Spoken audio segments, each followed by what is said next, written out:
कर रहा। सब तो पहला मैं तुहानूं दसना चाहता कि साडे नवां शहर विच इस टाइम ते 84 एक्टिव कोविड-19 के जिहड़े केसिस हैगे आ, जिहदे चों 69 पेशेंट्स सिविल हॉस्पिटल अपने नवां शहर विच एडमिट ने और 15 जिहड़े पेशेंट आ वो टाहां कलेरा बंगियां विच एडमिट आ। और मैं तुहानूं दसना चाहता कि अप्रोक्सीमेटली हुण तक 1417 जिहड़े सैंपल हुण तक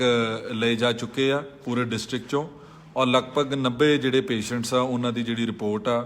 ये पेंडिंग आ। और इस मौके ते मैं ये भी दसना चाहता कि ये जिहड़े 18 पेशेंट्स जिहड़े अज जिहड़े पॉजिटिव जिन्हां दी खबर आई सी, सानूं राती लेट आई सी, अज अखबार च नहीं छप सकिया सीगा क्योंकि राती लेट बहुत लेट आई सी खबर। ਉਹਦੇ ਚੋਂ 10 पेशेंट्स ਤਾਂ ਇਹੋ ਜਿਹੇ ਆ, 10 ਲੋਕ ਇਹੋ ਜਿਹੇ ਜਿਹੜੇ ਪੋਜ਼ਿਟਿਵ ਪਾਏ ਗਏ ਆ ਜਿਹੜੇ ਕਿ ਮਹਾਰਾਸ਼ਟਰ ਨੰਦੇੜ ਸਾਹਿਬ ਤੋਂ ਆਏ ਸੀਗੇ ਔਰ 8 ਬੰਦੇ ਇੱਦਾਂ ਦੇ ਜਿਨ੍ਹਾਂ ਦੇ ਰੈਂਡਮ ਸੈਂਪਲ ਜਿਹੜੇ ਲਏ ਗਏ ਸੀਗੇ ਔਰ ਇਹ ਸਾਡੇ ਲਈ ਇੱਕ ਬਹੁਤ ਜ਼ਿਆਦਾ ਮੈਂ ਸਮਝਦਾ ਸੀਰੀਅਸ ਗੱਲ ਆ ਕਿ ਉਹਨਾਂ ਦੇ ਜਿਹੜੇ ਪੋਜ਼ਿਟਿਵ ਪਾਏ ਗਏ ਆ ਔਰ ਇਹ 8 ਜਿਹੜੇ ਬੰਦੇ ਇਹਦੇ ਚੋਂ 2 ਜਿਹੜੇ ਕੇਸਿਸ ਆ ਉਹ ਮਾਈਪੁਰ ਮੰਗੂਪੁਰ ਦੇ ਆ, ਇਹ ਬਲਾਚੌਰ 'ਚ ਕੋਈ ਪਿੰਡ ਪੈਂਦਾ। एक केस भौरे का जिहड़ा कि मेरा अपना पिंड आ पुराना और एक केस शक्ति नगर बंगा का, एक केस कमाम का, एक केस गरचियां का जो कि मेरे हल्के च पैंदा और एक केस अपने गुनाचौर का। और इस तो अलावा माछीवाड़े तो भी एक बंदा जिहड़ा पॉजिटिव पाया गया सीगा। टोटल जिहड़ी एक्टिव केसिस की गिनती 85 सीगी पर क्योंकि माछीवाड़े पेशेंट नूं लुधियाने में शिफ्ट कर दिते गए इस करके 84 बंदे टोटल इस टाइम ते साडे डिस्ट्रिक्ट विच जिहड़े कोविड-19 दे पॉजिटिव हैगे आ। सो मैं तुहानूं दसना चाहता कि ये जिहड़े 8 पिंड जिन्हां दा मैं नां लिया इन्हां चों होर भी जिहड़े बंदे ये लोकां दे कंटैक्ट विच आए हो सकदे, लगभग 30 सैंपल ले गए आ और आने वाले दिनां च सैंपलिंग होर वधाई जाऊगी। मेरा सिर्फ इन्ना कहण दा मतलब है कि तुसीं इस गल का बचाव रखो क्योंकि ये जिहड़ी बीमारी है फैल रही है, सारे पासे फैल रही है पंजाब च, हिंदुस्तान च। सो क्योंकि करफ्यू दे विच रिलैक्सेशन दित्ती गई है, सारे मुल्क विच दे दित्ती गई है, वक्-वक् सूबियां च दित्ती गई है। पंजाब सरकार ने भी कुछ रिलैक्सेशन परसों दे दित्ती सीगी, साडे डिस्ट्रिक्ट विच वो लागू नहीं की गई सी पर पिछले 2-3 दिनों सारी स्थिति नूं एग्जामिन करते हुए और बार बार DC साहब, SSP साहब और शहर के लोगों नाल, व्यापारियों नाल, किसानां नाल, सारिਆਂ नाल, मजदूरां नाल, सारिਆਂ नाल कायम करते हुए ये फैसला किया गया कि नवां शहर के करफ्यू विच कुछ जिहड़ी रिलैक्सेशन दित्ती जाऊगी क्योंकि लगातार पिछले 2 दिन तो नवां शहर और आहों के जिहड़े दुकानां दे वक्-वक् जिहड़े यूनीयन के जिहड़े लोग आ मैनूं भी मिल के गए सीगे और उन्होंने नाल लैके मैं DC SSP साहब नूं मिलिया सीगा जिहड़े नॉन एसेंशियल कैटेगरी विच पैंदे सीगे। पंजाब दे वक्-वक् जिलियां विच कुछ जिलियां विच रिलैक्सेशन जिहड़ी दे दित्ती गई आ, दुकानां खुल रहीआं और इस गल नूं मुख रखते हुए नवां शहर विच भी ये फैसला किया गया कि रोटेशन बेस ते जिहड़ियां नॉन एसेंशियल दुकानां उन्हां नूं हफ्ते च 2 दिन खोलण दी आग्या जिहड़ी दित्ती जाऊगी। मैं तुहानूं ब्रीफली पहलां दस दवां कि जिहड़ा करफ्यू का टाइम आ वो सवेरे 7 बजे तो लैके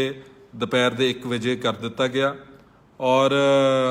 जिहड़ी अपनी दुकानां जिहड़ी नॉन एसेंशियल दुकानां उन्होंने रोटेशन बेसिस ते कर दिता गया और उहदे वास्ते एक रोस्टर जिहड़ा तैयार कर दिता गया। मैं सब तो पहलां तुहानूं दसना चाहूँगा कि जिहड़ी डेयरी की दुकानां, मिल्क प्लांट आ, दवाइयां की दुकानां, मिठाइयां की दुकानां, कोल्ड स्टोरेज और वेयर हाउसिंग सर्विसिज आ, ये सारे दिन खुलूगियां। इस तो अलावा मैं तुहानूं दसना चाहता कि जिहड़ी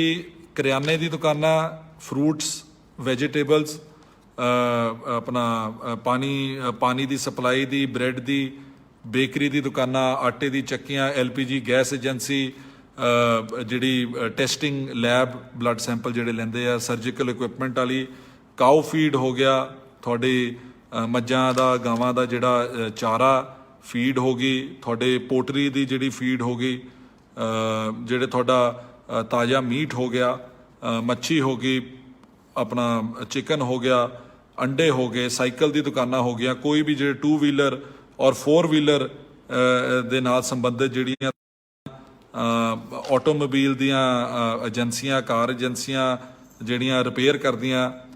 ਸਪੇਅਰ ਪਾਰਟ ਦੀਆਂ ਦੁਕਾਨਾਂ, ਟਾਇਰ ਪੰਚਰ ਦੀਆਂ ਦੁਕਾਨਾਂ, ਆਪਣੇ ਜਿਹੜੇ ਇੱਟਾਂ ਦੇ ਪੱਠੇ ਹੋ ਗਏ, ਫਰਟੀਲਾਈਜ਼ਰ ਹੋ ਗਏ, ਬੀਜ ਹੋ ਗਏ, ਸੀਡਸ ਜਿਹਨੂੰ ਕਹਿੰਦੇ ਆ, ਪੈਸਟੀਸਾਈਡਸ ਦੀ ਦੁਕਾਨਾਂ ਹੋ ਗਈਆਂ, ਇਲੈਕਟ੍ਰੋਨਿਕਸ ਔਰ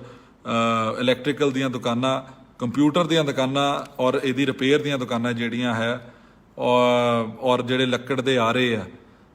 ਇਹਨਾਂ ਨੂੰ ਮੰਡੇ ਟੂ ਸੈਟਰਡੇ ਜਿਹੜੀ ਖੋਲ੍ਹਣ ਦੀ ਆਗਿਆ ਦੇ ਦਿੱਤੀ ਗਈ ਆ। ਇਸ ਤੋਂ ਇਲਾਵਾ ਮੈਂ ਤੁਹਾਨੂੰ ਦੱਸਣਾ ਚਾਹੁੰਦਾ ਜਿਹੜੀ ਤੀਜੀ ਕੈਟੇਗਰੀ ਬਣਾਈ ਗਈ ਆ ਉਹਦੇ ਵਿੱਚ ਮੋਬਾਈਲ ਰਿਪੇਅਰ, ਰੀਚਾਰਜ, ਜਿਹੜੀ ਟੈਲੀਕਾਮ ਆਪਰੇਟਰਸ ਦੀ ਦੁਕਾਨਾਂ, ਜਿਹੜੀਆਂ ਏਜੰਸੀਆਂ ਹੋ ਗਈਆਂ ਟੈਲੀਕਾਮ ਆਪਰੇਟਰਸ ਦੀ, ਹਾਰਡਵੇਅਰ, ਪੇਂਟ, ਕੰਸਟਰਕਸ਼ਨ ਮਟੀਰੀਅਲ, ਲੋਹਾ, ਸੀਮੈਂਟ, ਸਰੀਆ, ਪਲਾਈਵੁੱਡ ਦੀਆਂ ਦੁਕਾਨਾਂ, ਸੈਨੇਟਰੀਆਂ ਦੁਕਾਨਾਂ, ਐਲੂਮੀਨੀਅਮ ਦੀ ਦੁਕਾਨਾਂ, ਗਲਾਸ ਦੀ ਦੁਕਾਨਾਂ, ਔਰ ਜਿਹੜੇ ਬੋਰਿੰਗ ਵਰਕਰ ਜਿਹੜੇ ਆਪਣੇ ਬੋਰ ਦਾ ਕੰਮ ਕਰਦੇ ਆ, ਵੈਲਡਿੰਗ ਦਾ ਕੰਮ ਕਰਦੇ ਆ, ਉਹਨਾਂ ਨੂੰ ਹਫਤੇ 'ਚ 3 ਦਿਨ ਜਿਹੜੀ ਖੋਲ੍ਹਣ ਦੀ ਆਗਿਆ ਦੇ ਦਿੱਤੀ ਗਈ ਆ, ਮੰਡੇ, ਵੈਨਸਡੇ ਤੇ ਫਰਾਈਡੇ। ਮੈਂ ਇੱਕ ਵਾਰੀ ਫਿਰ ਕਹੂੰਗਾ, ਮੰਡੇ, ਵੈਨਸਡੇ ਤੇ ਫਰਾਈਡੇ। ਜਿਹੜੀ ਚੌਥੀ ਕੈਟੇਗਰੀ ਆ ਉਹਦੇ ਵਿੱਚ ਫੋਟੋਸਟੇਟ, ਸਟੇਸ਼ਨਰੀ, ਬੈਗਸ, ਲੈਦਰ ਦੀਆਂ ਦੁਕਾਨਾਂ, ਪ੍ਰਿੰਟਿੰਗ ਪ੍ਰੈਸਿਸ, ਸਪੋਰਟਸ ਰਿਲੇਟਡ ਜਿਹੜੀਆਂ ਦੁਕਾਨਾਂ, ਗਿਫਟ ਸ਼ਾਪ, ਟੋਏ ਸ਼ਾਪ, ਇਹਨਾਂ ਨੂੰ ਹਫਤੇ ਵਿੱਚ 2 ਦਿਨ ਖੋਲ੍ਹਣ ਦੀ ਪਰਮਿਸ਼ਨ ਦੇ ਦਿੱਤੀ ਗਈ ਹੈ, ਟਿਊਜ਼ਡੇ ਤੇ ਥਰਸਡੇ। 5ਵੇਂ ਨੰਬਰ ਦੀ ਜਿਹੜੀ ਕੈਟੇਗਰੀ ਆ, ਮਨਿਆਰੀ ਦੀ ਦੁਕਾਨਾਂ, ਕੱਪੜੇ ਦੀ ਦੁਕਾਨਾਂ, ਰੈਡੀਮੇਡ ਦੀਆਂ ਦੁਕਾਨਾਂ, ਡਰਾਈ ਕਲੀਨ ਦੀਆਂ ਦੁਕਾਨਾਂ, ਹੈਂਡਲੂਮ ਦੀਆਂ ਦੁਕਾਨਾਂ, ਟੇਲਰ ਦੀਆਂ ਦੁਕਾਨਾਂ, ਲੇਸਿਸ ਦੀਆਂ ਦੁਕਾਨਾਂ, ਗੋਟੇ ਦੀਆਂ ਦੁਕਾਨਾਂ, ਆਪਣੇ ਫਰਨੀਚਰ ਦੀਆਂ ਦੁਕਾਨਾਂ, ਕਾਰਪੈਂਟਰ ਦੀਆਂ, ਮਨੀਗ੍ਰਾਮ, ਵੈਸਟਰਨ ਯੂਨੀਅਨ ਔਰ ਟਿੰਬਰ ਮਰਚੈਂਟ ਜਿਹੜੇ ਆ, ਇਹਨਾਂ ਨੂੰ ਵੀ ਹਫਤੇ 'ਚ 2 ਦਿਨ ਦੀ ਜਿਹੜੀ ਆਗਿਆ ਦੇ ਦਿੱਤੀ ਗਈ ਆ, ਔਰ ਇਹਨਾਂ ਦੇ ਜਿਹੜੇ ਦਿਨ ਆ ਟਿਊਜ਼ਡੇ ਤੇ ਫਰਾਈਡੇ ਆ। ਔਰ ਜਿਹੜਾ 6ਵੀਂ ਕੈਟੇਗਰੀ ਔਰ ਆਖਰੀ ਕੈਟੇਗਰੀ ਆ ਉਹਦੇ ਵਿੱਚ ਜੂਲਰੀ, ਆਪਣੇ ਬਰਤਨ, ਕਰੋਕਰੀ ਦੀ ਦੁਕਾਨਾਂ, ਐਨਕਾਂ ਦੀ ਦੁਕਾਨਾਂ ਹੋ ਗਈਆਂ, ਘੜੀਆਂ ਦੀਆਂ ਹੋ ਗਈਆਂ, ਔਰ ਗੈਸ ਰਿਪੇਅਰ ਜਿਹੜਾ ਚੂਲਾ ਰਿਪੇਅਰ ਦੀਆਂ ਜਿਹੜੀਆਂ ਦੁਕਾਨਾਂ, ਔਰ ਫੋਟੋਗ੍ਰਾਫਰਸ ਦੀਆਂ ਜਿਹੜੀ ਸ਼ਾਪ ਆ, ਇਹ ਵੀ ਹਫਤੇ 'ਚ 2 ਦਿਨ ਖੁੱਲ੍ਹੂਗੀਆਂ, ਵੈਨਸਡੇ ਔਰ ਸੈਟਰਡੇ।